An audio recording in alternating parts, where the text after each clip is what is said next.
अस्सलाम वालेकुम दोस्तों, उम्मीद है कि सब खैरियत से होंगे और अल्लाह आपको अच्छा रखें। जैसा कि आप जानते हैं कि इंडिया में टिकटॉक बैन हो गया है, लेकिन कोई बात नहीं, ये तो सब खुदा की मर्ज़ी है। वो जो चाहता है वही करता है और जो बंदों के लिए अच्छा होता है वही करता है। लेकिन उम्मीद है ऐसी कि बहुत जल्द वो चालू हो जाएगा, शुरू हो जाएगा। लेकिन हम आपको छोड़ने वाले नहीं हैं, हम आपके साथ हैं और साथ रहेंगे। जैसे वीडियोस हम टिकटॉक पर, इंस्टाग्राम पर अपलोड करते थे और यूट्यूब पर भी अपलोड करते थे, तो अब टिकटॉक तो बैन हो गया, लेकिन इंस्टाग्राम और यूट्यूब पर हम वीडियोस डेली पोस्ट करते रहेंगे।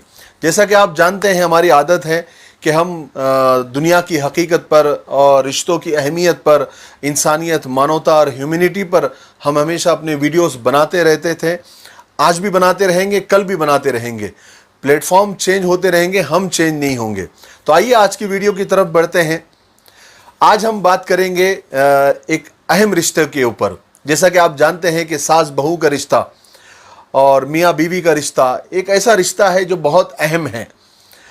और देखिए, आप इंसान सब कुछ बदलता है, गाड़ी बदलता है, घर बदलता है, कपड़े बदलता है, घड़ी बदलता है, यानी सब कुछ बदलता है, शहर बदल देता है, मुल्क बदल देता है, लेकिन खुद को बदलता नहीं है। और आप अच्छाई की तलाश में सारी दुनिया घूम लो, लेकिन अगर वो अच्छाई आपके अंदर नहीं है तो फिर वो कहीं भी नहीं है। तो चलिए वीडियो की तरफ बढ़ते हैं। आज मैं आपको एक किस्सा सुनाने वाला हूं। किस्सा है एक बेटी का जिसकी शादी हो जाती है और वो साल 6 महीने रहने के बाद जब वो मैके आती है, और मैके आने के बाद उमूमन आम तौर से जो है बेटियां अपनी माँ से दिल की बातें करती हैं।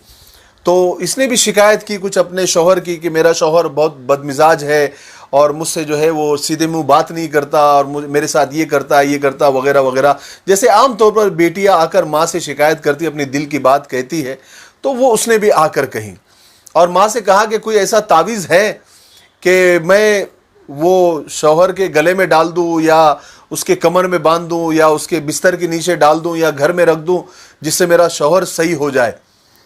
तो माँ ने कहा कि हाँ बिल्कुल है तावीज़। माँ तजुर्बेकार थी, बहुत एक्सपीरियंस थी, तो उसने कहा बिल्कुल है तावीज़, लेकिन एक प्रॉब्लम उसमें यह है कि उस तावीज़ को बनाने के लिए शेर के गर्दन के बाल लगते हैं और वो भी तुमको अपने हाथ से तोड़ने होंगे, तो ही वो तावीज़ इफ़ेक्टिव होगा, असरअंदाज होगा। बेटी ने सोचा कि पहले तो डर गई, लेकिन शौहर की बदमिजाजी और अपनी ज़िंदगी के बारे में सोचकर उसने कहा कि ठीक है, मैं कोशिश करती हूँ, क्योंकि उसने ये पढ़ा था कि शेर कभी भी ज़बरदस्ती हमला नहीं करता। जब उसको ख़तरा महसूस होता है या वो बहुत ज़्यादा भूखा होता है तभी वो हमला करता है।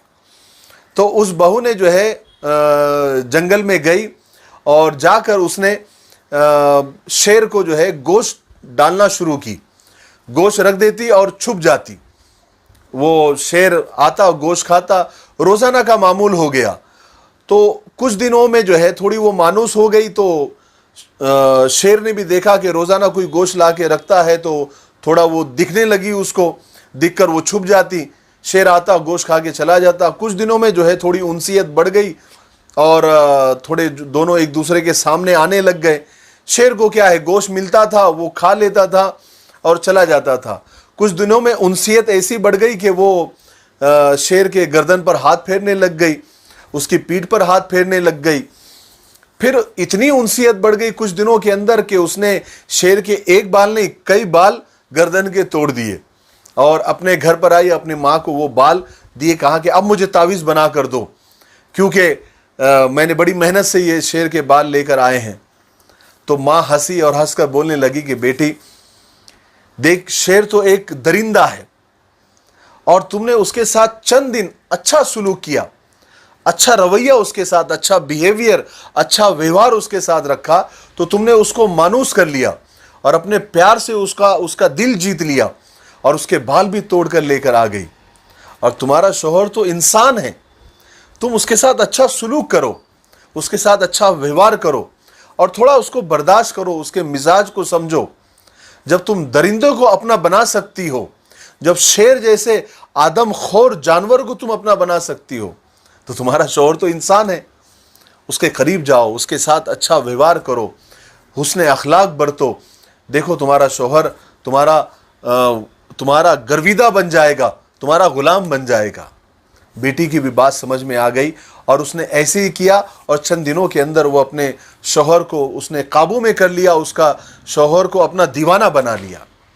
इसलिए मैंने कहा था ना कि अगर अखलाक आप अपने अंदर नहीं तो फिर पूरी दुनिया में कहीं नहीं।